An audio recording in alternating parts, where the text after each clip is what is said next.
As Glorio starts the engine to take off, Pansy sees the old Namek Neva and tells everyone that an old guy is coming towards them.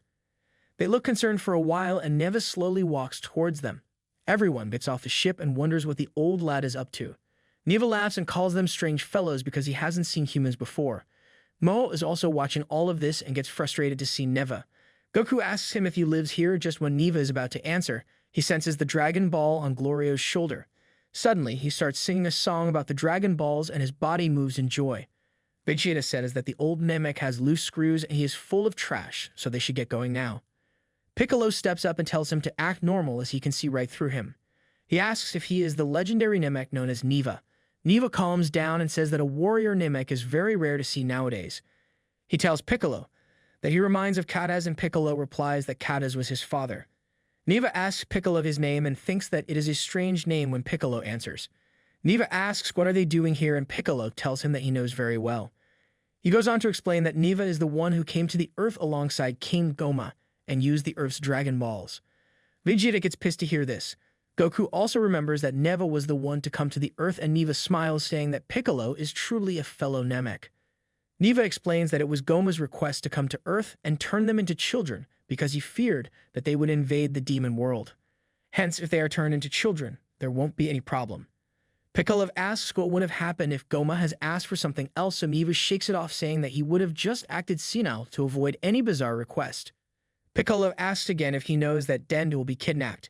Neva wonders who is Dend and remembers that he expected Dend to be kidnapped so they can't use the Earth's Dragon Balls again.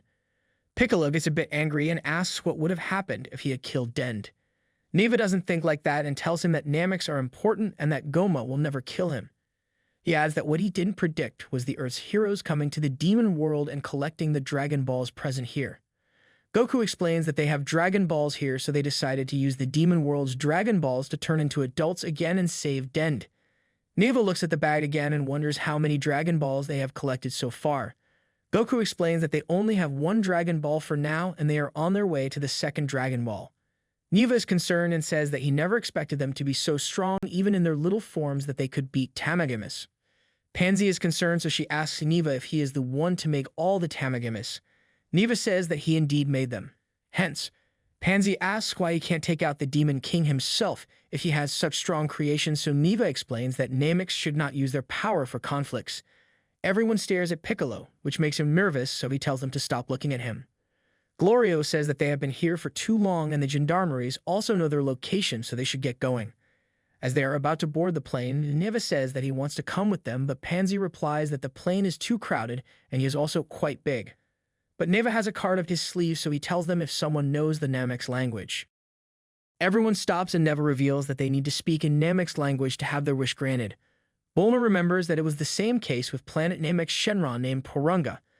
As Piccolo has been on Earth ever since he was a kid, he doesn't know the language, so the only way to grant their wish is to bring along Neva. So everyone agrees to take the old man on board, but Glorio is concerned about this.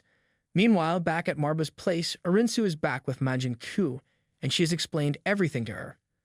Marba knows why she is back, and Majin Q gets up saying that it was very dangerous to continue the fight with the Tamagami as he was too strong. But Arinsu tells him to shut his mouth as she is not proud of him, and neither should he be. Arinsu says that they didn't use enough of Boo's essence earlier, so they should use the remaining at once. Marba thinks for a while and gets the potion ready. She puts the last remaining potion of Boo in the pot, and for the last seed, she suggests that they should go 5 centimeters deep and put it there.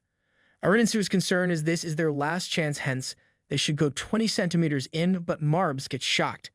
She says that doing this can make the Boo go berserker and it will be bad for the whole demon realm. Arinsu says that she can't take any chances because she needs someone who can defeat the Tamagami. Majin Q says that they shouldn't worry as he will fight the bastard if it goes out of hand. On the other hand, the team is stacked in the plane, so Hybis's butt is already hurting. He asks why he is in the cargo area, so Piccolo explains that there are not enough seats for everyone. Bulma asks Neva if he lives on the planet alone and Neva replies positively. He does get lonely sometimes, so Bulma asks why he still stays there. Neva replies that he wants to keep the area under his protection so the Nameks can return safely. Bulma also wonders why there are Tamagamis to protect the demon world's Dragon Balls. Neva explains that he originally created the Dragon Balls as a reward for the Nameks, but soon the bad people of the realm learned about their powers. Hence, he made the Tamagamis to protect the Dragon Balls from those evil people. Goku complains that this plane is too slow, and they would have reached the Tamagami if they had their previous plane, but Hybist tells him to shut up as they are giving him a ride. Vegeta adds that he will be fighting the next Tamagami, but Goku thinks that it is unfair. However, Goku has already fought one Tamagami, so it is Vegeta's turn now. Goku asks Neva if different people can fight them, so Neva says that anyone can fight them in a 1 versus 1 condition. Neva is astonished to see that both kids want to fight the Tamagami, so Shin explains that these two love combat. Back at Marba's place, the potion is ready and she puts it in the creation trunk. Ku measures the length of the hole and Marbs gives him the seed to plant.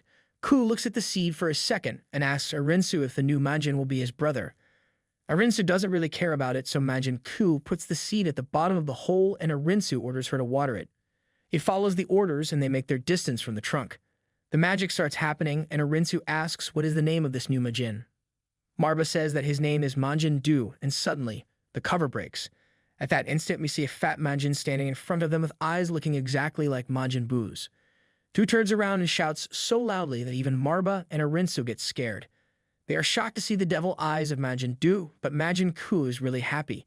Du stretches for a minute and gets down to tell them that he wants some chocolate. Arinsu asks Marba if she has some, but she doesn't.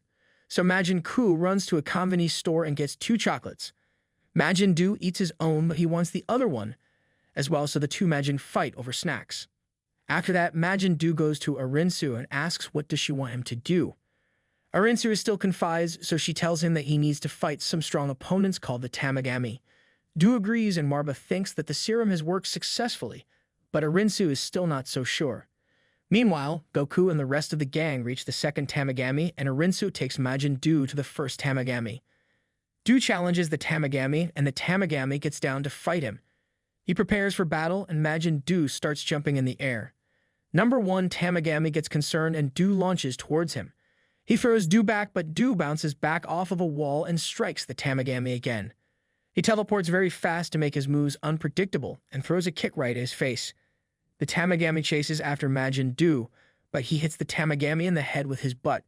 Arinsu and Majin Ku are really impressed by Du, but the Tamagami is pissed, so he prepares a powerful blow to take him out. Majin Du simply pushes his head into his body and saves his head. However, he also senses some strong energy inside him, so he looks at his hand, which blows his hand. Now he can throw magic attacks as well, and the fight gets more interesting. As Vegeta prepares for the battle, Pansy says that the Tamagami moves once you challenge it to a duel, and they are very powerful. No Majin in the world has defeated a Tamagami, and Vegeta should be careful as he is not as strong as Goku. Bulma smiles and tells her to wait and watch. Goma is pissed to see that they are going for the second Dragon Ball, and when Vegeta lands, he challenges the Tamagami. But the Tamagami refuses to fight and insults Vegeta, as he is still just a kid. Vegeta says that he will regret saying it once the fight starts, and in a distance, the second Tamagami sees Neva. Hence, he thinks that Vegeta is really serious, and both get into their battle stance for the Dragon Ball. The battle begins, and the two fly in the air. Vegeta uses his flashes to take him out, but the Tamagami evades all of them. He then starts throwing punches at the Tamagami and then throws a bigger flash once it hits the Tamagami. Goma is scared to death, but the Tamagami jumps back in. He makes a cut on Vegeta's face while the Tamagami number 1's also having a hard time fighting Majin Du. Vegeta gets pissed and he starts throwing attacks at him, but the Tamagami uses his weapon, which throws a magic attack at Vegeta. Vegeta tries to block it but gets thrown into the water. As soon as he was about to leave, a Kraken appears and starts engulfing water along with Vegeta. Vegeta uses his booster to get out of the water, but as soon as he does in, the Tamagami hits him in the head, which throws Vegeta right into the Kraken's mouth. Nobody can believe it as they think that Vegeta is gone forever. Vegeta is getting absolutely wrecked by the Tamagami, and just when it seems like he's done for, the Kraken swallows him whole. Is this really the end of the Prince of All Saiyans, or is he about to pull off the ultimate comeback? Let us know your thoughts in the comments below. Don't forget to like, share, and hit the bell icon for updates on the next episode.